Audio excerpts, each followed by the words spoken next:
సరే పిల్లకు తెలుగు బాగానే మాట్లాడుతుంది ముత్తి మంచిగానే, మరి అనసూయమ్మతో చెప్పించినావు మాటలని? అనసూయమ్మ కాదు, వేరే అమ్మాయి చెప్పింది. అమ్మాయి చెప్తాను అందుకని అన్న ఇంకొక సినిమా ఆగు, ఈలోపు నీకు మొత్తం వచ్చేస్తుంది.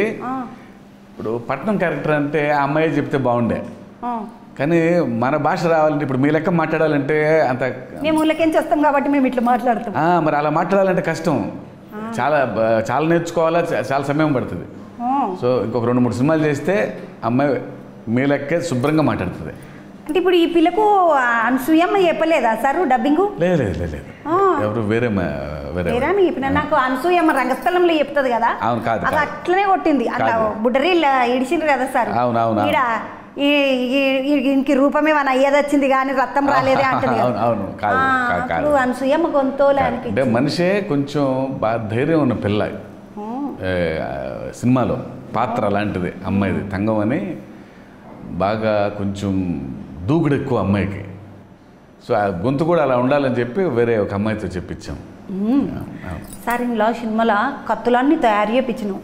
ఇగో ఇది ఒక రకం కత్తి, అవును, ఇంకొక రకం కత్తి ఇట్లా ఇట్లా షెట్టుకు పెడతాడు, భయం అనగానే దబ్బుకున పెడతాడు. ఈ నేను జంపనికే కావాలని అనగానే ఈ కత్తి దేవరలు ఉన్న కత్తి.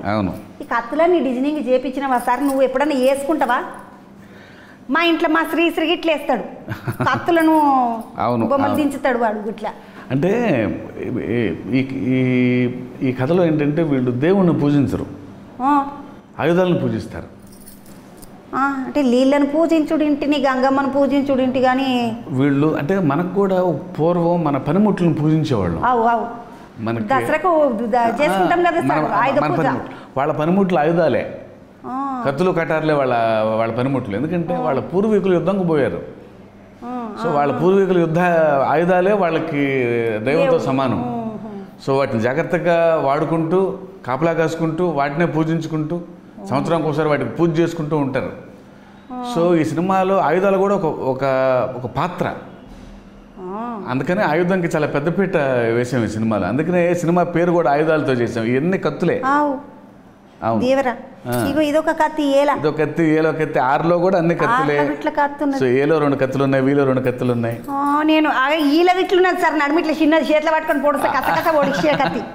అవును, చిన్న కత్తులతో చేయలేదమ్మా పేరు ఇట్లా. ఇదివరదాకా ఆలోచన చేయలేదు, కానీ నాకు అదొక్కటే కనబడుతుండే డీలు ఉన్న కత్తి. ఇట్లా బరిసెలో వేసేది ఉంటుంది కరెక్ట్, అది బరిసెలే కనిపించి. అది ఆయుధాలు అంటే ప్రతి మనిషి ఒక ఆయుధం లాగా ఉంటాడు సినిమాలో. అండ్ పైగా వాళ్ళకి ఆయుధమే దైవం. సార్ మరి ఇప్పుడు ఇంతమంది పెద్ద పెద్ద కళాకారులు ఉన్నారు వీళ్ళు, సినిమా ఆర్టిస్టులు అంటారు కదా వీళ్ళను. ఆ సైఫ్ అలీ ఖాన్ పెద్ద హీరో ఒకప్పుడు, అటెనక పెద్ద విలన్. ఇప్పుడు ఈ సినిమాలో ఇట్లా విలన్ లెక్క చేసిండు. వీళ్ళందరూ ఇప్పుడు అవతల భాషకేంచి మన భాషకి వచ్చిండ్రు కదా సార్. మేము ఇట్లా చేస్తా పార్టీగా నువ్వు అని అట్లా సతాంచుడు అట్లా ఏముండదా సార్? ఇప్పుడు అంటే ఒకటి గత కొన్నేళ్లుగా ఆ భాష ఈ భాష అని లేదు, మొత్తం అందరం ఒకే పరిశ్రమ, ఒకటే సినిమా. ఇప్పుడు